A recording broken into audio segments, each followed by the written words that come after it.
Hello friends, welcome to Dev's kitchen. இன்றைக்கி நம்ம தேவ்ஸ் கிச்சனில் நம்ம எல்லாருக்குமே ரொம்ப பிடிச்ச பூரி ரெசிபி தான் பார்க்க போகிறோம். இன்றைக்கி நம்ம பீட்ரூட் பூரி எப்படி பண்ணுறதுன்னு பார்க்கலாம்.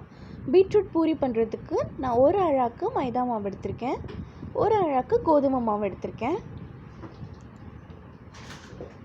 இப்போ இதில் கொஞ்சமாக உப்பு ஆட் பண்ணிக்கலாம். இப்போ இதில் 6 டேபிள் ஸ்பூன் ரவை ஆட் பண்ணிக்கிறேன்.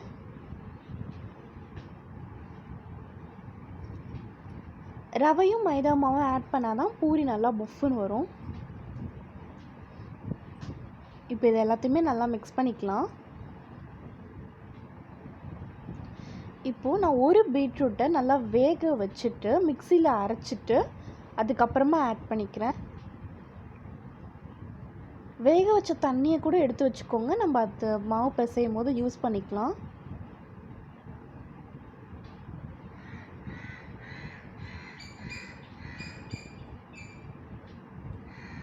நான் பீட்ரூட் வேக வச்சுருக்க தண்ணியே எடுத்திருக்கேன்.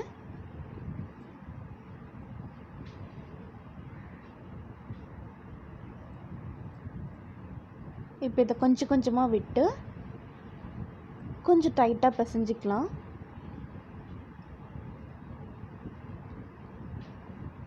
நல்லா அழுத்தி பிசைஞ்சுக்கோங்க.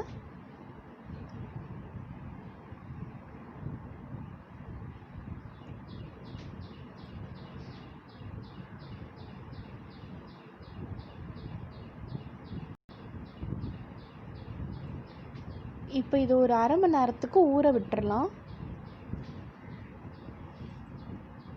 இப்போ ஒரு 1/2 hour கழித்து நல்லா பிசைஞ்சுக்கோங்க. நல்லா பிசைஞ்சிட்டு இப்போ நம்ம பூரிக்கு மாவு தேய்ச்சிடலாம். கொஞ்சமாக மைதா டஸ்ட் பண்ணியிருக்கேன்.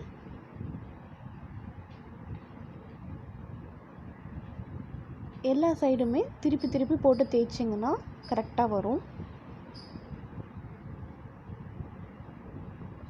ரொம்ப மெல்லிசாக தேய்க்கக்கூடாது, கொஞ்சம் திக்காக தான் இருக்கணும்.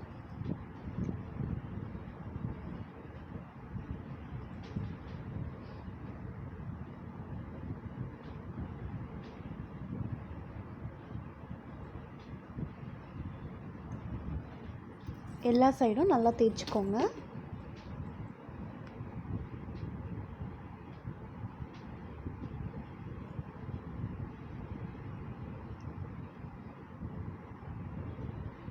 இப்போது ஒரு வாணலில் எண்ணெய் ஊற்றி எண்ணெய் நல்லா சூடானதுக்கப்புறமா நம்ம தேய்ச்சி வச்சுருக்க பூரியை ஒவ்வொன்றா போட்டு பொரிச்சு எடுத்துடலாம். பாருங்கள், பூரி எவ்வளோ சூப்பராக புஃப்னு வந்திருக்குன்னு.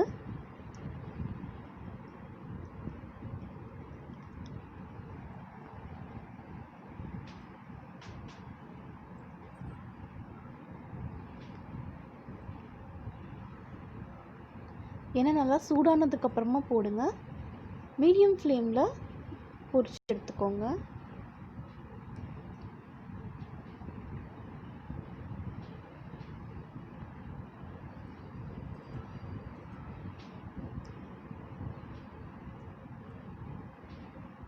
நம்ம பூரி எல்லாமே ரொம்ப சூப்பராக ரெடி ஆகிடுச்சு. கண்டிப்பாக இந்த ரெசிபியை வீட்டில் ட்ரை பண்ணி பாருங்கள். மறக்காமல் தேவ்ஸ் கிச்சனுக்கு சப்ஸ்கிரைப் பண்ணுங்கள். தேங்க்யூ.